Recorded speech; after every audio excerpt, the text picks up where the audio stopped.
Well, there are roughly 4,000 people wearing GPS monitors in Marion County, both pre-trial and post-conviction. It's about 400 more people than in Cook County, Illinois, which includes Chicago. We also discovered some of the people killed last year were killed by those wearing GPS monitors, and some committed new crimes while wearing a device. Tonight, Fox 59's Courtney Crown is questioning whether these monitors are being watched closely enough and why a judge agrees to electronic monitoring in the first place. There's always the chance that someone will be out on bond and will commit some horrific offense. That's always the judge's nightmare. Kayla and Chanel Richardson believe that's exactly what happened to their sister Ashley. She said, Kendall just beat me with a hammer. And I was like, what?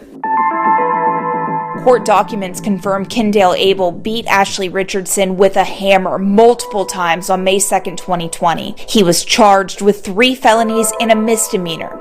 Despite a 2014 plea deal on a gun charge, a judge still let him out on bond with GPS monitoring. Should have been a way harsher punishment, and bail shouldn't even been on the table.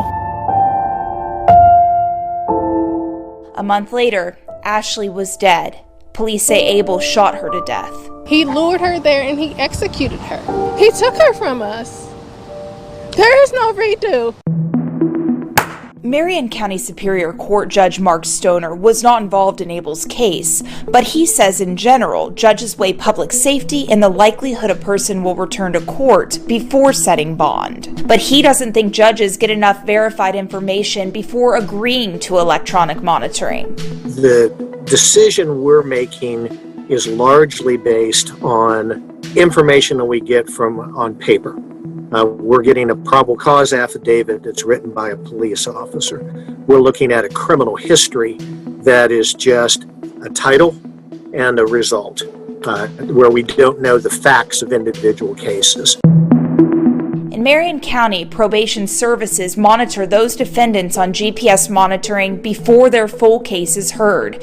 For those sentenced to GPS monitoring after a conviction, the county's Community Corrections Unit is in charge.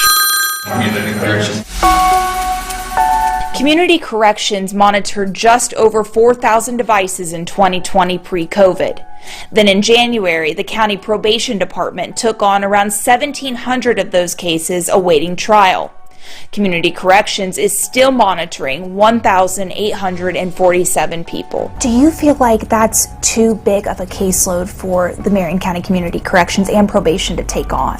I think even prior, when Community Corrections had 4,000 cases, we were able to provide all the case management and supervision necessary, but it certainly put a strain on our staff and on our resources. Here's what the numbers show.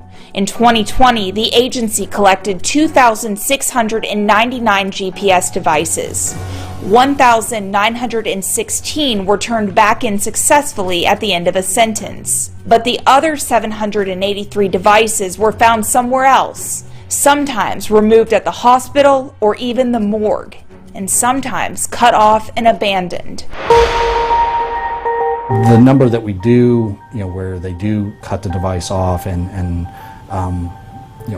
we lose track of them. Obviously, we file warrants on those individuals. It's a smaller percentage where we both don't know where the device is or where the client, we completely lose any kind of track with them. But does that concern you that it would be that high?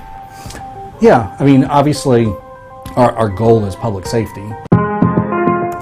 Data is an ongoing issue too, one we're told it would cost money to fix. I think all of our public safety partners would struggle with determining what a recidivism rate is because we don't have easy access to each other's data to be able to know, yes, they left my program, but they were rearrested 6 months later. Judge Stoner says community corrections and pretrial services need more money for programs and data collection. We know that we aren't giving sufficient funding to probation and community corrections resources for what we need for a city this large.